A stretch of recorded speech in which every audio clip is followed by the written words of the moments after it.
Frères et sœurs dans le Seigneur, je vous dis bonsoir, bonjour, ça dépend de l'heure vous aurez l'occasion de visionner cette vidéo.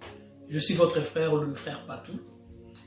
Nous bénissons encore notre Seigneur Yeshua Mashiach, le maître des temps et des circonstances, lui qui a permis nous puissions encore nous revoir encore afin de parler encore de sa part. Chers bien-aimés dans le Seigneur, si le Seigneur nous garde encore en vie, c'est parce qu'il a une mission qu'il nous a confiée, que nous devons l'accomplir, bien-aimés dans le Seigneur. Il y a beaucoup de gens qui sont morts et si nous sommes vivants, c'est par son amour, c'est par sa grâce. Raison pour laquelle nous devons rendre gloire. Raison pour laquelle nous devons l'adorer, bien-aimé dans le Seigneur. Parler de sa part. Et sans plus tarder, nous allons parler encore de sa part, car la parole de Dieu qui nous façonne, la parole de Dieu qui nous donne l'assurance, la parole de Dieu qui nous fait du bien, bien-aimé dans le Seigneur. Sans plus tarder, nous allons poursuivre notre série d'exhortations sur l'apostasie. Nous disons que l'apostasie, c'est l'abandon de la foi ou l'abandon de la vérité. La fois passée, on avait démontré noir sur blanc avec des témoins dans les Écritures. Quand nous parlons de la foi, c'est la personne de Jésus-Christ de Nazareth. Et quand nous parlons aussi de la vérité, c'est toute une personne de Jésus-Christ de Nazareth. Aujourd'hui, bien-aimés dans le Seigneur, nous allons parler sur les caractères ou les critères d'un apostate. Ou quels sont les genres de comportements d'une personne qui est conduite par l'esprit de l'apostasie. Nous allons aussi en parler, bien-aimés dans le Seigneur. Mais dans un sens général, l'apostasie recouvre différentes significations dans différents contextes. L'apostasie veut dire se désengager ou renoncer publiquement à une religion, à une doctrine, à une croyance pour s'attacher à une autre doctrine ou à une autre religion. Je prends un exemple. Un musulman qui quitte sa religion, la religion islamique, pour devenir, je sais pas, un chrétien ou un bouddhiste, cette personne, on va le considérer comme un apostate. Chez le musulman, bien sûr. Le fait de quitter sa religion pour aller vers une autre religion. Et c'est la même chose que nous, les chrétiens. Si un frère en Christ ou une sœur en Christ quitte la religion christianisme et cette personne devient un bouddhiste ou un musulman, on va aussi considérer cette personne d'un apostate, le fait qu'il a rejeté la parole de Jésus-Christ comme Seigneur et Sauveur dans sa vie. Mais avant que je puisse rentrer dans mon message, j'aimerais quand même vous dire qu'il y a une différence entre un païen et une personne qui est apostate. Un païen, comme nous tous nous le connaissons, c'est une personne qui n'a pas encore accepté Jésus-Christ dans sa vie comme Seigneur et Sauveur. Ou c'est une personne qui est encore ignorant que l'œuvre que Jésus-Christ a accomplie pour sa vie sur la croix de Golgotha. C'est ça que nous appelons un païen. Quelqu'un qui est apostate, c'est une personne qui a été éclairée par la parole de Dieu. C'est une personne qui avait accepté Jésus-Christ comme Seigneur et Sauveur. C'est une personne qui a expérimenté l'amour de Dieu dans sa vie. Mais après avoir expérimenté l'amour de Dieu, après avoir goûté aux dons célestes, mais cette personne-là va renier Jésus-Christ. C'est ça que nous appelons un apostate. La fois passée, on avait dit prophétiquement parlant, l'esprit de l'apostasie a existé depuis le jardin d'Éden. Parce qu'Ecclésiaste nous dit qu'il n'y a rien de nouveau sous le soleil. Ce qui a été, ce qui s'est fait et c'est ce qui se fera aussi. Quand l'homme Adam s'est détourné de la voie de Dieu, quand nous disons la voie de Dieu, c'est l'enseignement de Dieu. Quand nous disons la voie de Dieu, c'est la doctrine de Dieu. Quand l'homme s'est détourné de la voie de Dieu pour écouter la voix du serpent, c'est ça que nous disons que c'était déjà l'esprit de l'apostasie pour égarer l'homme envers son Créateur. Il est vrai que dans l'Ancienne Alliance, le mot apostasie noir sur blanc, ça n'existait pas. Mais il y a beaucoup d'événements qui s'est passé dans l'Ancienne Alliance qu'on peut avoir les aspects de l'apostasie dans la révélation. C'est ça que nous appelons la doctrine de la typologie. Prêcher par la prophétie, c'est positionner tous les acteurs principaux dans le temps et dans l'espace. Je prends un exemple, un aspect de l'apostasie dans la typologie bien-aimée dans le Seigneur, parce que nous parlons de l'apostasie. Nous allons prendre l'écriture dans le livre d'Exode. Exode 32, nous connaissons cette histoire, mais je vais quand même lire certaines portions des Écritures que nous allons développer tout au long de cette exhortation. Je prends le verset 32, Exode chapitre 32, dans le premier verset, je lis au nom de Jésus.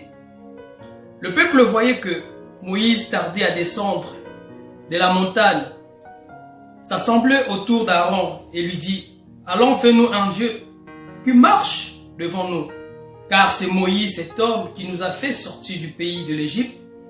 Nous ne savons ce qu'il est devenu. » Aaron leur dit, « ôtez les anneaux d'or qui sont aux oreilles de vos femmes et de vos fils et de vos filles, et apportez-le-moi. » Et tous ôtèrent les anneaux d'or qui étaient à leurs oreilles, et ils apportèrent à Aaron. Et il récit de leurs mains, il jeta l'or dans un moule, et fit un veau enfantin. Et ils dirent, Israël, voici ton Dieu qui t'a fait sortir du pays de l'Égypte.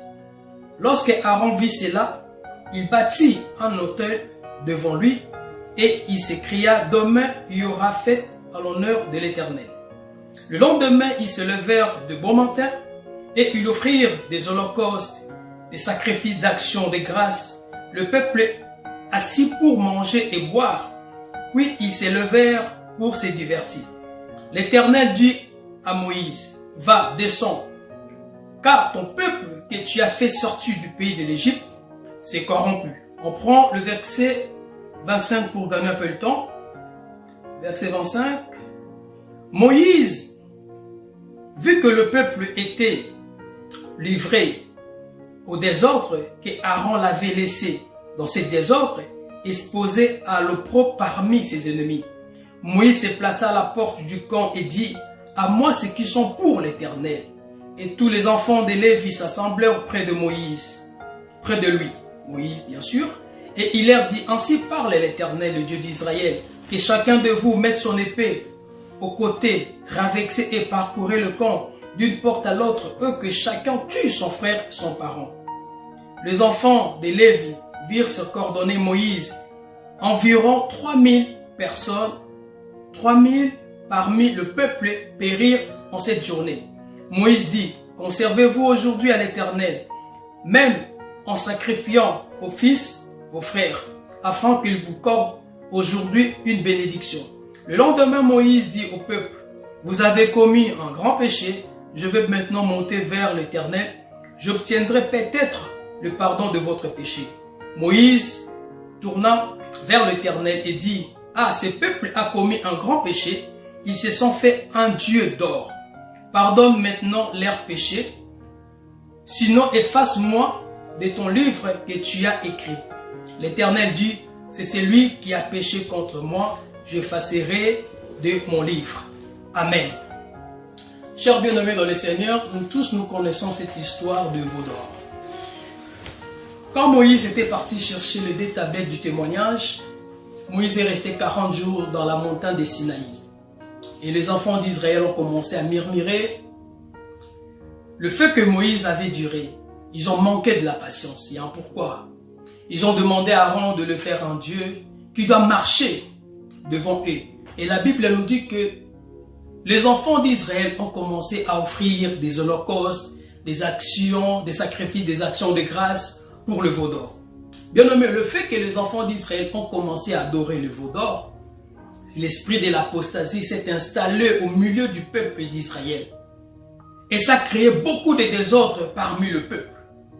Maintenant, il a fallu combattre cet esprit de l'apostasie. Dans le verset 25 à 26 que nous venons de lire, toujours dans le livre d'Exode 32, la Bible nous dit que Moïse se plaça à la porte du camp et dit, à moi ceux qui sont pour l'Éternel. Mais parmi le peuple, il y a eu des gens qui ont refusé de s'aligner à côté de Moïse. Ils ne veulent pas de se repentir de leur abomination, d'avoir adoré le veau d'or, bien-aimé. Ils étaient devenus des apostates. Et comme ils ont refusé de se repentir de leur abomination, bien-aimé dans le Seigneur, Moïse a donné l'ordre de le faire mourir. Et la Bible nous dit, en ces jours-là, il y a eu 3000 personnes 3000 personnes ont été tuées par les tranchants de l'épée de Lévi. C'était pour combattre cet esprit de l'apostasie.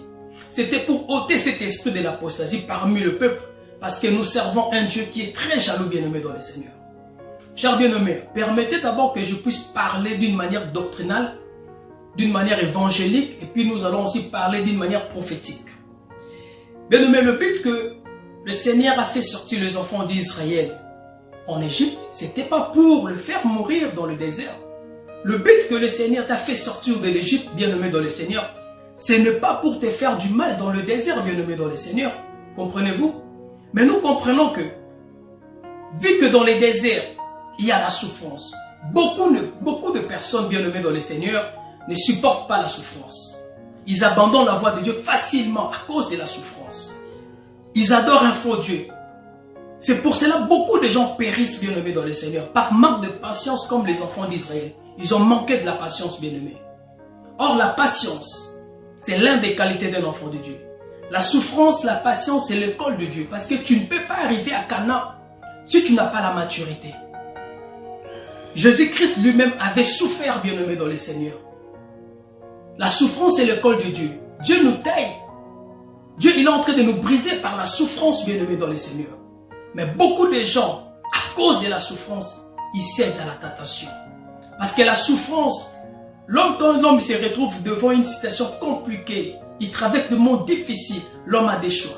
Ou soit de rester fidèle comme Job, il a resté fidèle. Ou soit, tu vas chercher un plan de raccourci pour échapper à la souffrance. Mais vous allez remarquer que beaucoup de gens qui cherchent ce plan de raccourci finissent toujours mal. Je m'explique un peu, bien-aimé dans le Seigneur. Comment une personne peut devenir un apostate ou comment une personne peut entraîner par l'esprit de l'apostasie. Je prends un exemple. Un frère en Christ qui traverse des moments très difficiles, ce que nous disons désert, et qu'il n'a pas l'argent, il vit dans la précarité totale, mais il croit en Seigneur Jésus-Christ, il croit à la parole de Dieu, il a reçu Seigneur Jésus-Christ comme Seigneur et Sauveur. Bien-aimé, maintenant cet homme qui vit dans cette situation-là, on lui propose un travail, on lui dit que, bien-aimé, nous avons un travail à te donner, mais il y a une seule condition. La condition est que pour que tu puisses signer le contrat, tu dois adhérer dans notre loge, tu dois adhérer dans notre secte. Bien-aimé, voilà pourquoi beaucoup de gens, ils cèdent à la tentation. On vous propose un salaire de 15 000 euros. Aussi longtemps, toi, dans ta vie, tu n'as jamais touché 5 000 euros, même pas 2 000 euros. Voilà la tentation, bien-aimé, dans le Seigneur qui se présente devant toi. Si tu n'es pas dur, si Christ n'est pas raciné en toi, bien-aimé dans le Seigneur, voilà pourquoi beaucoup de gens cèdent à la tentation. Bien-aimé dans le Seigneur, la séduction pour le bien matériel de ce monde, beaucoup de gens, bien-aimés, ont régné Christ. Beaucoup de gens ont vendu leur âme, bien-aimés, à cause de ces choses-là. Nous devons le savoir.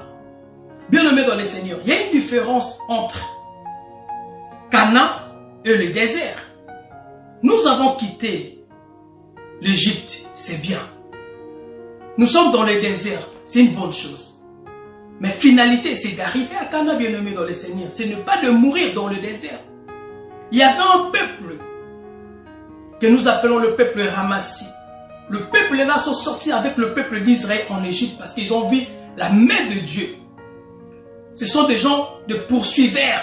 Ils ont suivi Israël parce qu'ils voyaient le Dieu d'Israël faisait de grands miracles. Mais c'est à cause de ce peuple qu'ils ont fait le veau d'or, bien-aimé dans le Seigneur. Or, quand tu fais un veau d'or pour adorer un veau d'or, bien-aimé, un Dieu fabriqué par vos propres mains, bien-aimé, c'est ça l'esprit de l'apostasie.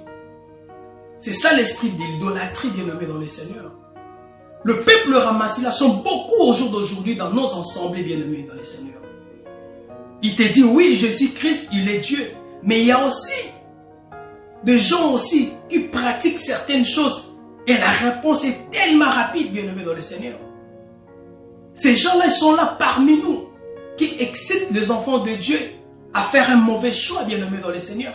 Parce qu'ici, les enfants d'Israël ont fait un mauvais choix. C'est à cause de ce peuple, le peuple ramassé. Et tous ces gens-là, ils ne sont pas rentrés en Canaan, bien-aimés, à cause de ces veaux d'or. Bien-aimés dans le Seigneur, nous devons faire très attention.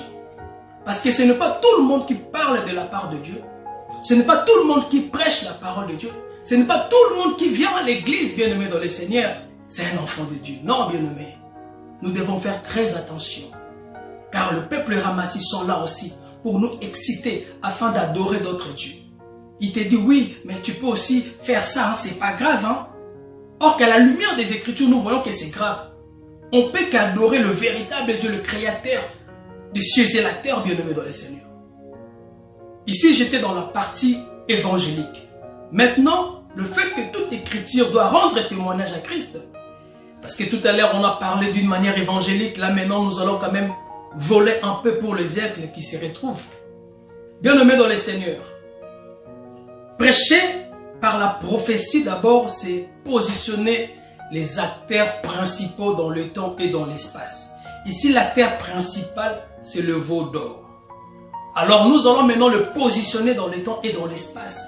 Parce que toute écriture doit rendre un témoignage à Christ. Il a dit, vous sondez les écritures, pensant en elle avoir la vie, c'est elle qui rend témoignage de moi. Donc, cette histoire de veau d'or parle aussi de notre Seigneur Jésus-Christ de Nazareth. Ici, je suis dans la prophétie, dans la révélation, bien-aimé dans le Seigneur.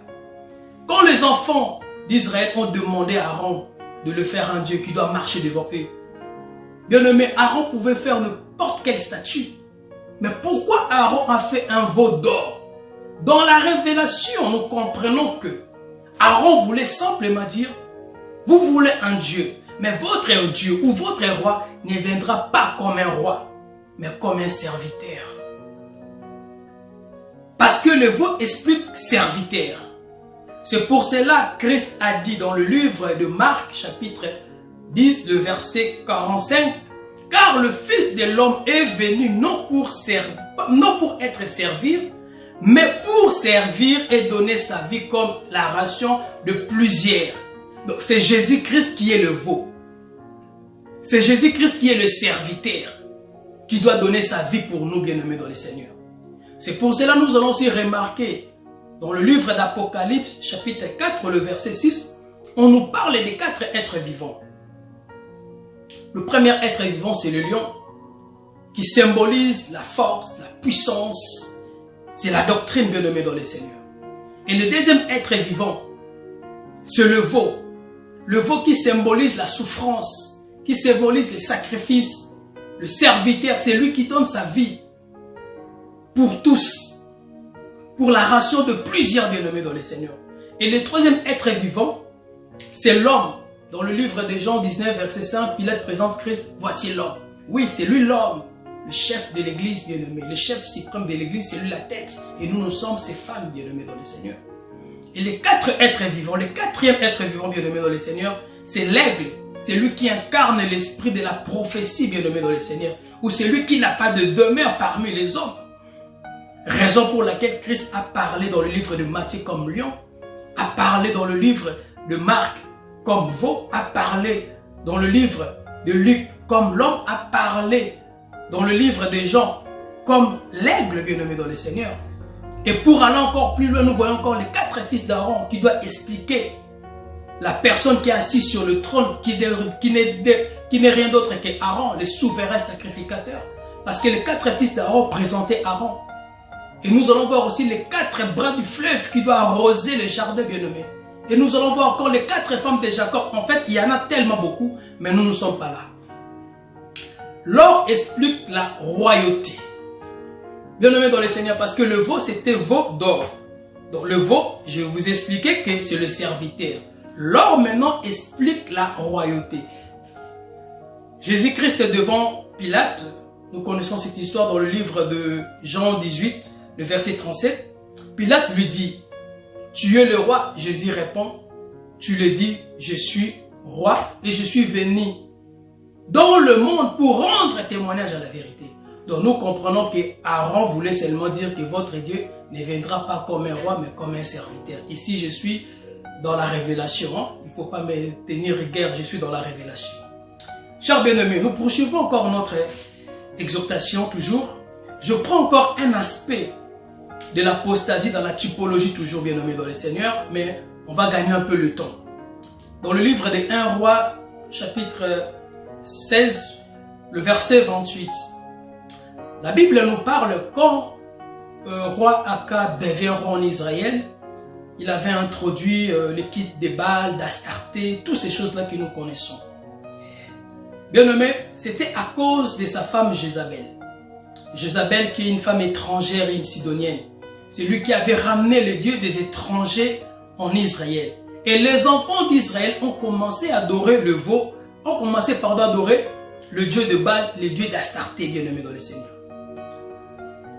L'esprit de l'apostasie est entré en Israël parce que les enfants d'Israël ont abandonné Dieu, ont abandonné leur Créateur.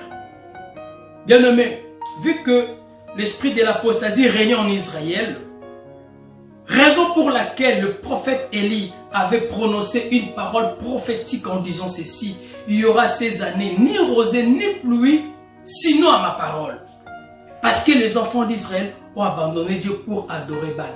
Or la pluie, selon Ésaïe, est comparée à la parole de Dieu, bien-aimé dans le Seigneur. Ésaïe 55, verset 10, la Bible nous dit: comme la pluie et la neige descend des cieux, et il ne retourne pas sans avoir arrosé, fécondé la terre et fait germer le plante, sans avoir donné de la semence au semeur et du pain à celui qui mange. Ainsi en est-il ma parole qui sort de ma bouche. Elle ne retourne point à moi sans effet, sans avoir exécuté ma volonté et accompli mes desseins, bien-aimés dans le Seigneur. Vous voyez, bien-aimés dans le Seigneur. Or, pour que la pluie tombe, il faut que les cieux et la terre soient en accord. Parce que la pluie, qui est la parole de Dieu, a pour mission de nous transformer.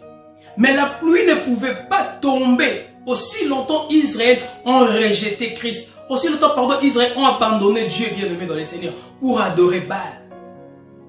Raison pour laquelle le prophète Élie devait partir chez la veuve Sarepta, qui est l'image de l'église.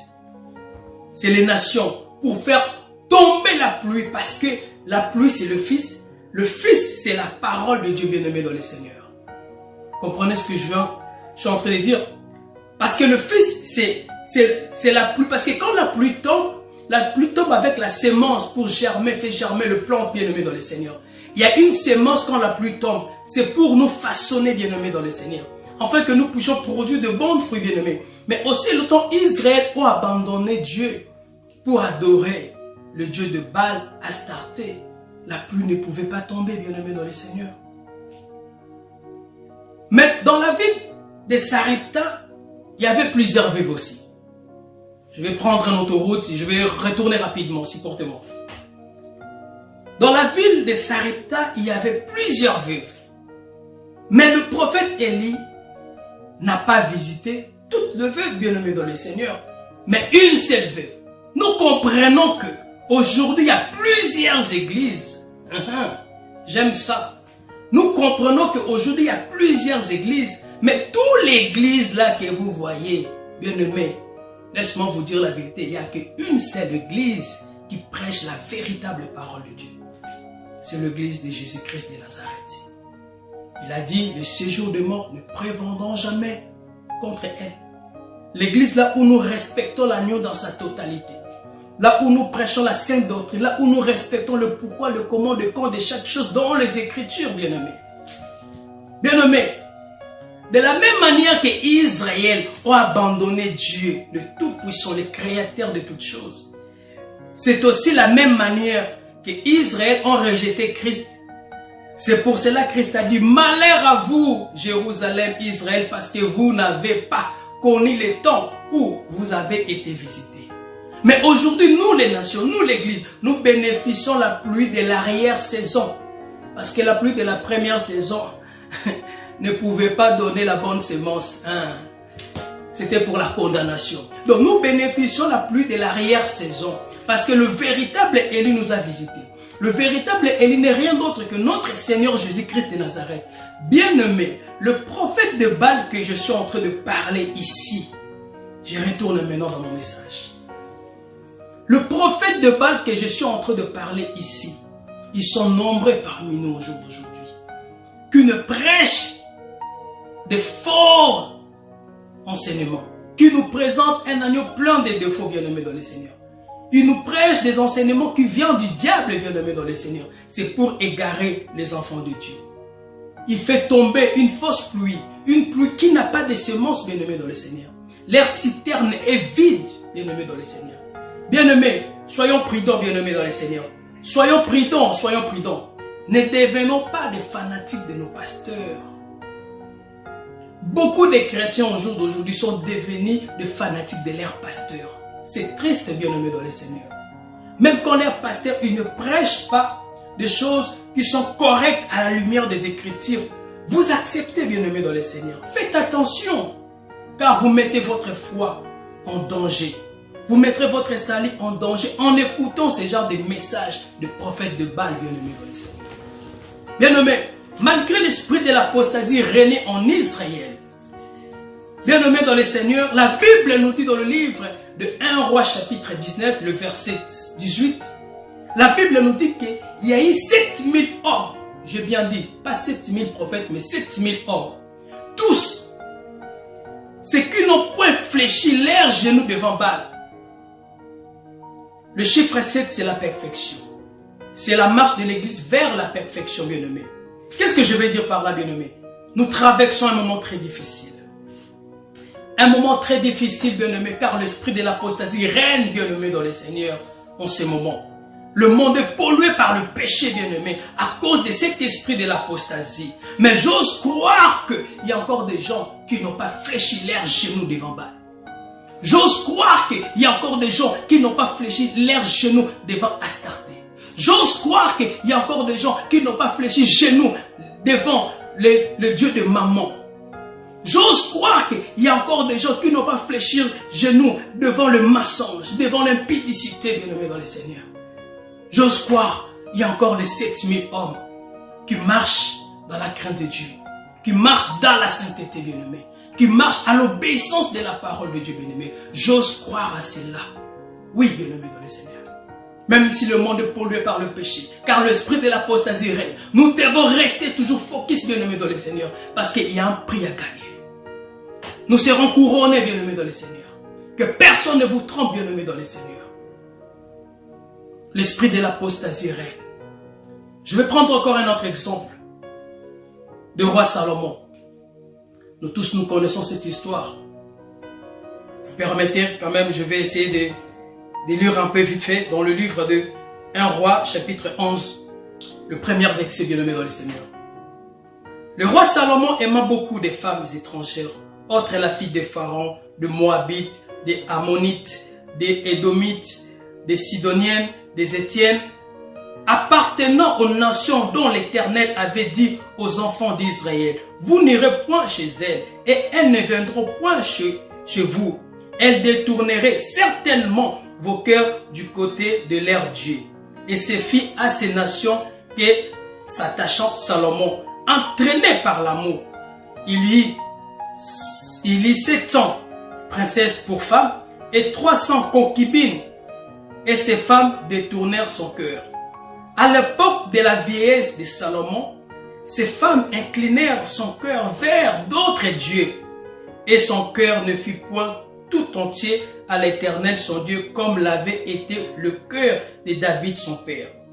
Salomon alla après Astarté, divinité des Sidoniens, après Milcom, l'abomination des Ammonites, et Salomon fit ce qui est mal aux yeux de l'Éternel, et il ne suivit point pleinement l'Éternel comme David son père. Alors Salomon bâtit sur la montagne qui est en face de Jérusalem un haut lieu pour Kémosh, l'abomination de Moab, et pour Moloch, l'abomination des fils d'Amnon, et il fit ainsi pour toutes ces femmes étrangères qui offraient des parfums et des sacrifices à leur Dieu. Bien-aimés dans le Seigneur. Bon, je voulais d'abord préciser quelque chose qui est très important. À l'époque, en Israël, les rois pouvaient épouser plusieurs femmes. C'était pas un problème. C'était normal. Mais ici, nous comprenons que le souci est que le roi Salomon a épousé 300 femmes étrangères. Or, en Israël, on ne pouvait pas épouser quand même de femmes étrangères. C'est vrai que cette histoire, nous allons parler ça d'une manière prophétique et vous allez comprendre pourquoi j'ai pris cette histoire. Nous allons développer petit à petit. Bien-aimés dans le Seigneur, nous comprenons qu'à cause de ces femmes étrangères, que le roi Salomon a été séduit par l'amour, a abandonné la voie de Dieu bien-aimé. Parce que le roi Salomon, il était entraîné par l'esprit de l'apostasie. Je vais bien préciser. Il était entraîné par l'esprit de l'apostasie, mais il n'était pas devenu un apostate. Vous allez le comprendre, bien-aimé dans le Seigneur. Lui qui avait la connaissance, lui qui connaissait le véritable Dieu, lui qui était l'homme fort de sa génération, le plus puissant, le plus sage de sa génération, il s'est égaré, bien-aimé dans le Seigneur, à cause de la séduction pour les femmes étrangères.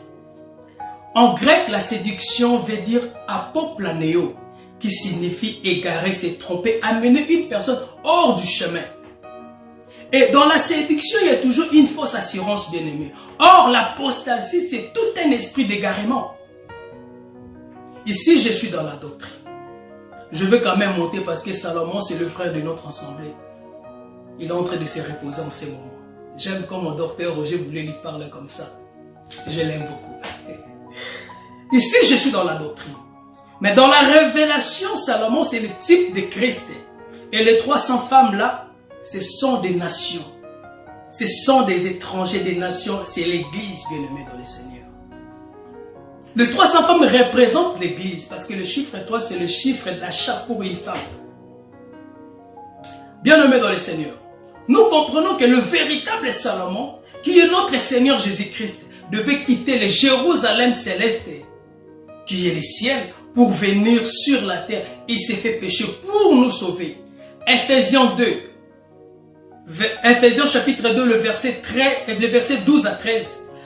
La Bible nous dit, souvenez-vous, vous étiez en ces temps-là sans Christ, privés du droit des cités d'Israël, raison pour laquelle que Salomon ne pouvait pas construire ne pouvait pas construire ces femmes-là des tabernacles en Jérusalem.